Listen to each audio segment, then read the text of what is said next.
Salut les gens. Alors, comment que c'est? Ça va, l'herbe est fraîche? Dis-moi, t'as un peu de mouche toi, sur le coin des yeux là. Et puis vous avez assez d'herbe, de foin, tout ça? Ça se passe bien? Hein? Oui? Bah, dites quelque chose quoi. Vous avez des maladies, vous, des varrois, des trucs comme ça? Vous vous faites traiter? Est-ce que vous êtes bien traité? Ah, le nombre d'insectes que t'as sur le dos, toi. Hein? Vous n'êtes pas très cousantes, hein? Vous allez passer sur YouTube, les filles. J'ai dit les filles, mais on vérifie, on voit, là, c'est quoi? Ah, dès que je me baisse, ça approche, hein? Mais non, c'est des mecs. Hein? Ma belle. J'ai pas peur, ouais, je suis végétarien. Ah là là là là. Bon, on va bosser un peu? Oui? Hein? Allez, taillot. Bon. Qu'est-ce qu'on peut dire là? Formidable. Oui, ici, j'ai chaud là. Il est 15 h, on est quel jour? Mardi. Il fait 47 000 degrés. Je suis bien activé depuis ce matin à 5 h. Et puis là, je fais une petite pause, je mange café. J'en profite pour vous dire merci pour tous vos petits mots. C'est vrai, même tous vos petits mots. J'ai eu tous les sons de cloche. Je traite pas, je fais du systématique. Je traite pas systématiquement. C'est aussi du systématisme, ça, hein. J'ai eu de tout. C'est bien, c'est ce qui fait le charme du bordel, hein, je vous dis, mais je crois pas que ce soit la bonne solution pour les arbres, quoi. Voilà, et peu importe leur couleur et tout, comme disait Jérémy, je crois, je sais plus, bref. Non, mais bien sûr qu'il y a des divergences de points de vue et tout ça. Je vous fais confiance, ceux qui cherchent des sources ceux qui cherchent du VSH et tout ça. C'est dur à dire, ça. Bien sûr, je vous fais confiance. Dans le fond, je suis complètement d'accord avec vous. Sur la forme, je dis juste, il faut faire gaffe, évidemment, si ça marche pas et qu'on repollue les autres colonies, les siennes ou les autres, celles des autres, c'est un petit peu dommage. Je reconnais qu'il y a des sacrifices à faire, hein, mais bon, je sais pas. Il y a des scientifiques qui travaillent là-dessus, quoi. Peut-être se mettre en cheville avec eux. J'espère qu'en tout cas, vous faites pas ça tout seul dans votre coin. Ça, c'est à mon avis l'erreur principale. Non, il faut faire attention sur, sur comment on le fait et surtout comment on communique. Parce qu'on s'aperçoit aussi qu'il y a beaucoup de personnes qui ont une ruche ou deux qui savent pas forcément tout ça. Hein. Le coup des varrois, qu'il faut s'en occuper et tout. Et ne pas forcément le laisser faire aveuglément. Et voilà. Mais voilà quoi. Bien sûr qu'il faut chercher du VSH, c'est certainement la solution. Je suis à peu près convaincu de ça. Je dis à peu près parce que je connais mal le sujet, hein, c'est vrai. Ce qui compte pour nous qui ne sommes pas à ce niveau-là, c'est de bien contrôler ce qui se passe dans nos ruches, varrois, pas varrois, et agir en conséquence. Si, un truc intéressant, parmi tous vos commentaires, alors tout était intéressant, non mais, le commentaire de Nathalie, je crois qu'il disait, mais pourquoi pas traiter juste avant l'hiver, on enlève tous les varrois et basta. Alors, il faut traiter le plus tôt possible après le miel. Là, chez moi, en plaine, eh ben, maintenant, voire au 15 juillet, oui, voilà, en gros, c'est ça. Hein. Pourquoi? Parce que dès là, maintenant, août, septembre, ce sont les abeilles d'hiver qui vont naître. Ce sont les abeilles, donc, qui vont vivre plus longtemps que les abeilles en ce moment d'été. Hein, elles vont vivre 4, 5, 6 mois. Et surtout, leur rôle, ça va être de faire passer l'hiver à la colonie. Et il faut que ces abeilles soient en bonne santé, belles, pas avec des ailes déformées, ou plus petites, ou moins résistantes, ou s'être fait ponctionner un peu des molymphes par un varroa, ce qui va réduire leur espérance de vie. C'est ça aussi qui fait qu'on ouvre les ruches en février et qu'elles sont vides. Il faut que les abeilles de maintenant soient belles et propres. C'est-à-dire qu'il faut, je suis désolé, mais si vous avez compté et que vous avez des varrois, il faut traiter. Et si vous n'avez pas compté, il faut compter. Non mais... Et si vous ne voulez pas compter, traitez quoi. Si vous ne savez pas ce que vous faites, je trouve qu'il est dangereux de ne rien faire. Il est plus dangereux de ne rien faire que de faire du systématisme. Mais oui. Puisqu'on sait qu'on va réenvenimer le problème et répandre la maladie partout. Mais c'est une maladie, hein. C'est pas un petit point rouge sur une abeille qui fait rien parce qu'on le voit pas, hein. Putain, il faut vraiment prendre conscience de ça. Et surtout, Nathalie, traitez vos abeilles le plus tôt possible. Bon, bref, j'arrête sur le varroa, c'est ça l'idée.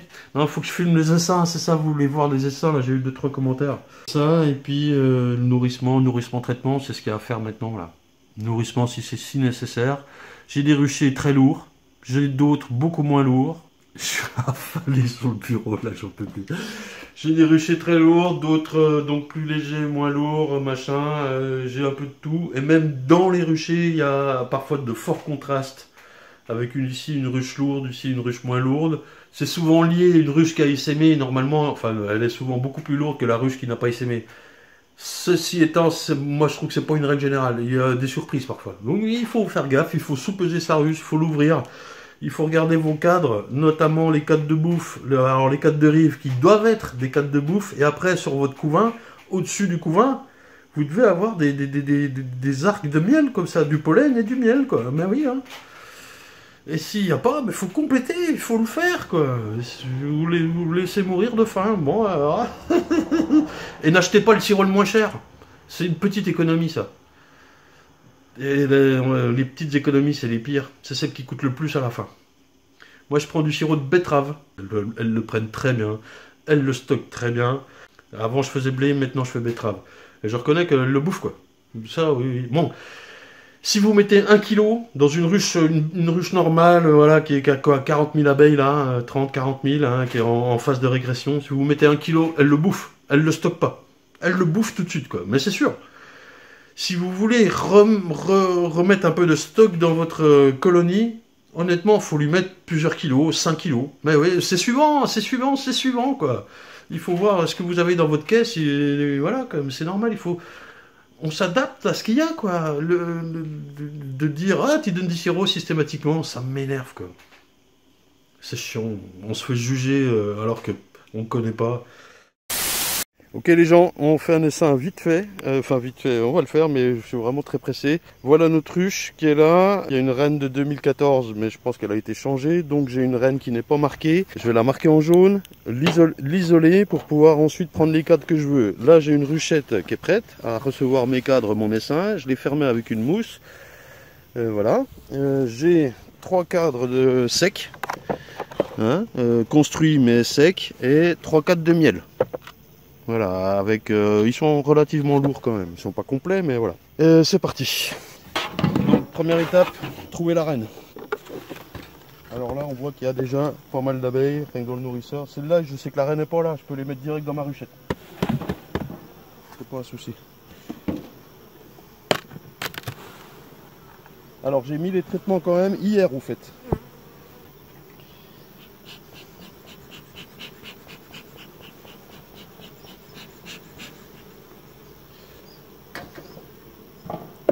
Une partition, je vais l'enlever, ça me fera de la place, mais je pense que la reine est plutôt par là. Bon.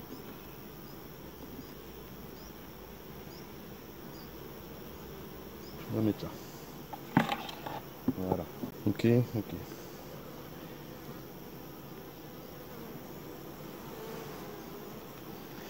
Alors, on va essayer d'aller vite fait, parce que en général, il faut la trouver vite. Bon, si je la trouve pas, c'est pas grave. Je repasse quelques jours plus tard pour vérifier laquelle des colonies pond et laquelle refait des cellules royales.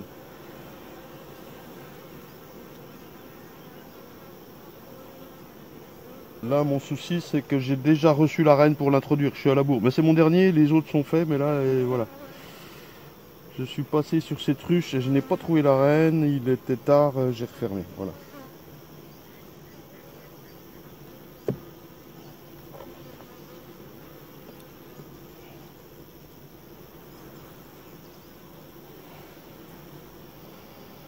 Vous voyez, il y a une belle ponte, elle est belle.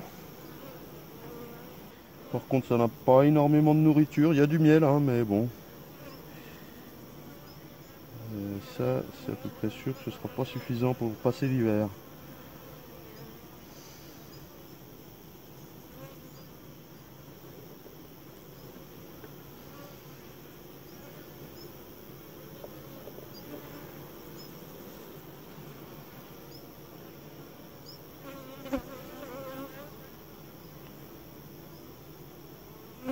tôt le matin. J'aime bien. Là, je suis plein est, donc je suis au soleil.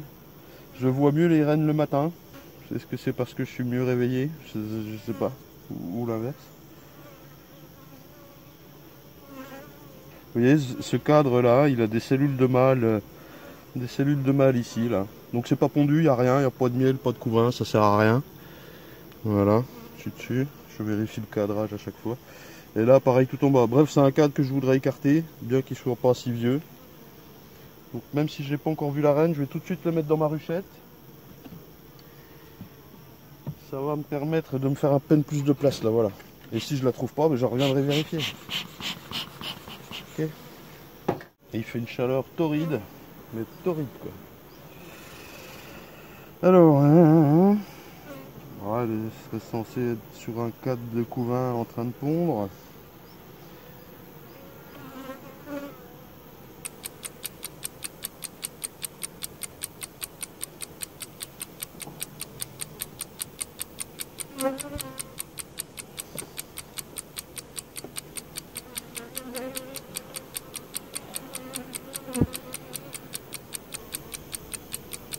Ah, ah ben, elle m'aura fait chier celle-là.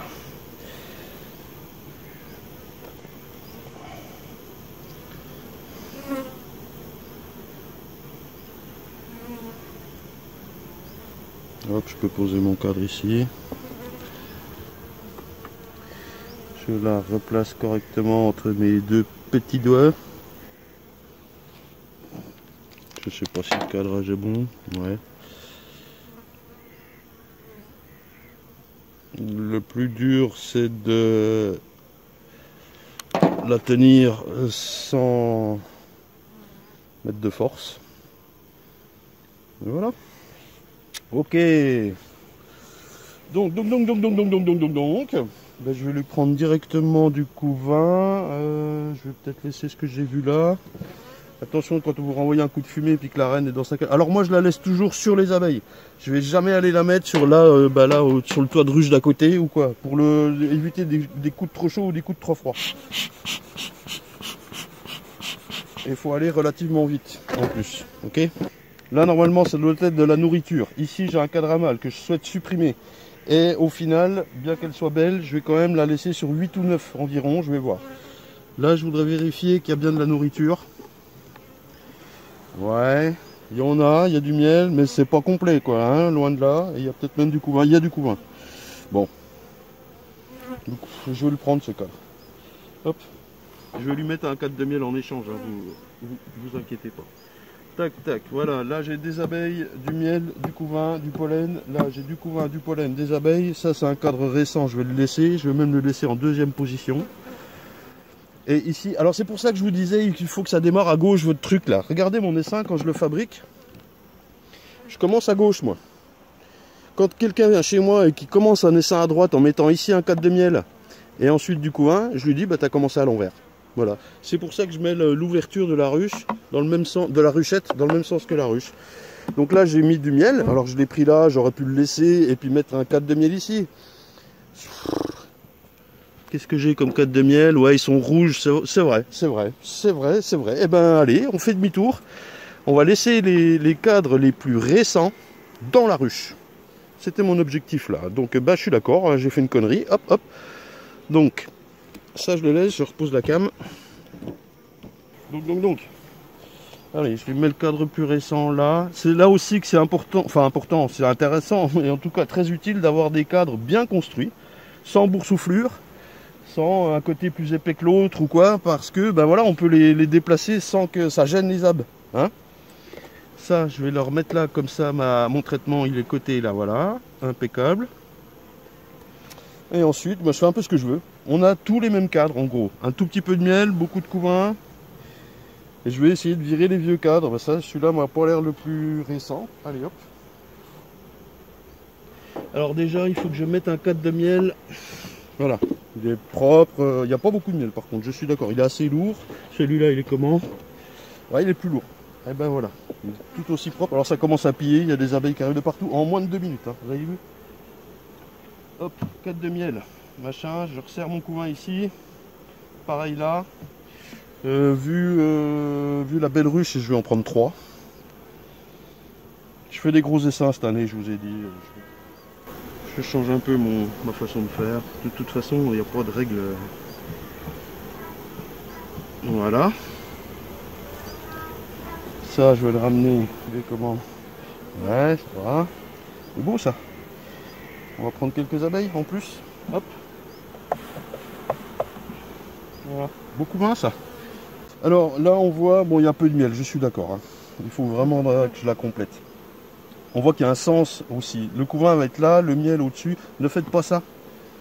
Ça va être inverser la colonie en quelque sorte. Hop. Tac, tac. Voilà. Là, j'ai un cadre à mâle que je voudrais supprimer. La difficulté, c'est de le faire là maintenant. Je reconnais. Je vais le laisser en rive ou pratiquement en rive pour l'enlever plus tard. Et là, on a du miel. Ok. Il y a pas mal d'abeilles. Je vais en prendre encore un peu.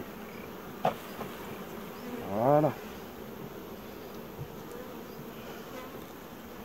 Ok. Je vais compléter mon essaim en mettant mon deuxième cadre de miel là de l'autre côté. Et je vais mettre un cadre sec.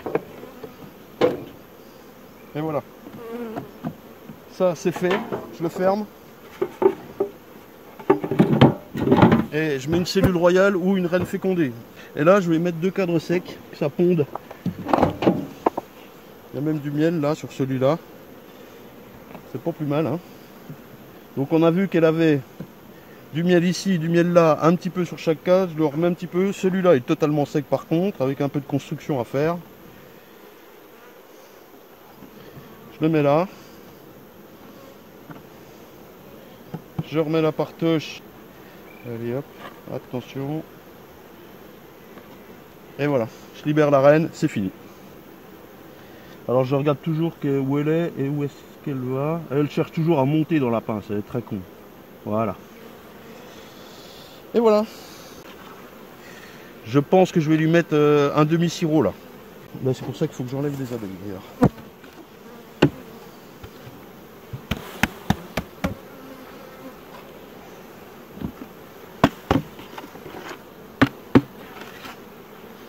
Voilà. Là pour les enlever, celles-là, un petit coup de fumée, elles vont partir d'elles-mêmes. Ok. Donc je repasse avec du sirop un peu plus tard. Et voilà. Là ma ruchette, elle est toujours fermée. Le temps que je finisse mon affaire ici au rucher, je mets l'essaim à l'ombre et je l'emmène ailleurs moi. Ok. Bon, si vous n'avez pas de cadre construit, je comprends que ça peut être gênant. Il faut mettre un cadre à construire, une feuille de cire de bonne qualité. Par contre, ça nécessitera certainement plus de sirop ou de choses comme ça, quoi. Vous voyez, ça a duré 2-3 minutes et ça bouge déjà pas mal là. Hein. Wow.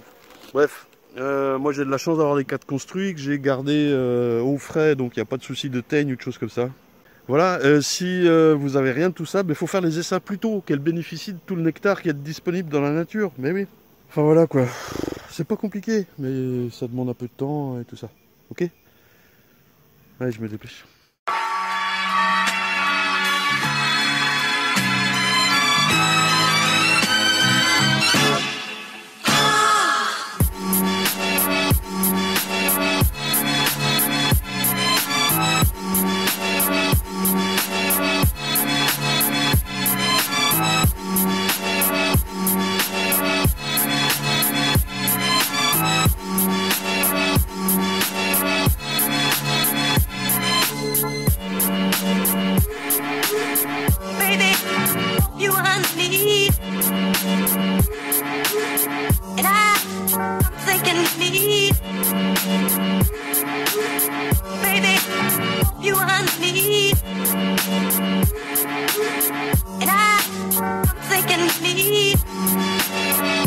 Oui, il faut que je la surélève, je sais. Là, c'était le rucher de secours. Je l'ai enregistré, mais je l'ai pas diffusé. Je disais, c'était au mois d'avril, on emmenait les ruches qui étaient là dans un emplacement, et au dernier moment, mais vraiment au dernier moment, puisqu'on arrivait avec le 4x4 et les ruches, je pouvais pas les mettre. Donc rucher de secours, je les avais posées là. Celle-ci que j'ai filmée dans le dernier épisode, là, le 22, je l'avais pas transhumée parce que le plancher était à changer. Là, le plancher est changé, je pourrais la transhumer, mais je crois que je vais la garder comme ruche test, juste pour les vidéos. Il y en a d'autres que je teste, hein, mais celle-là, voilà, elle est au bâtiment, c'est pratique. Qu'en pensez-vous? Là, ça fait 24 heures que j'ai mis le truc, le lange pour compter les varrois. Donc je viens le chercher, on va compter, et ensuite je vais la traiter en remettant le lange propre. Comme ça, on va compter la chute des varrois pendant le traitement.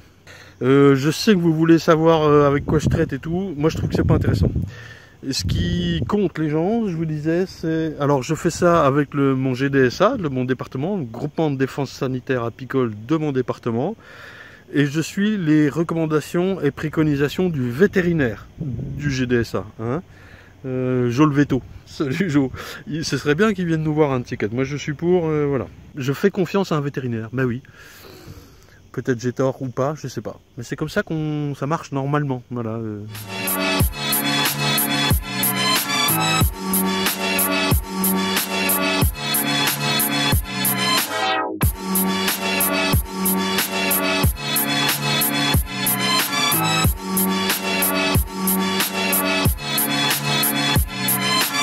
Bon, ok, nous revoilà en place là. J'ai un cadre tout propre pour l'agrandir. Ce qu'on va faire tout de suite, c'est pareil, il faut que je la surélève pour que ça ventile bien. En même temps, je lui mets un lange pour compter, donc ça va plus ventiler du tout.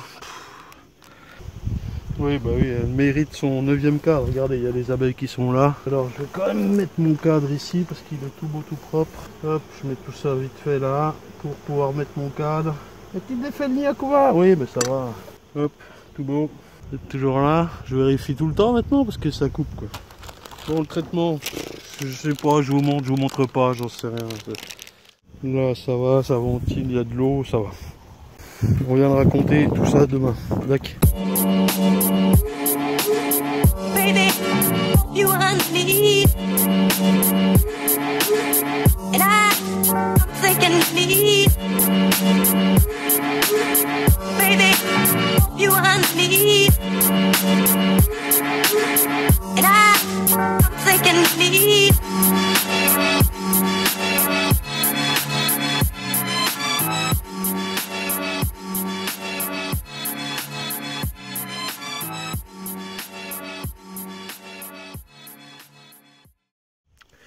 Contre-jour, pas contre-jour. Contre-jour, pas contre-jour.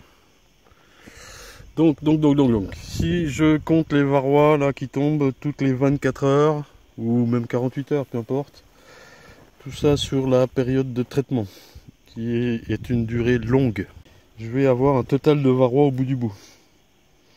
Est-ce que c'est très intéressant de savoir si elle en a 5000, 6000 ou 7000, voire plus? Je me pose la question.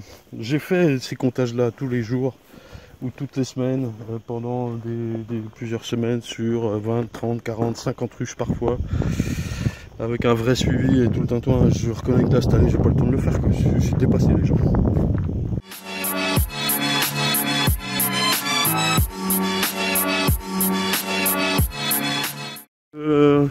On fait comme ça.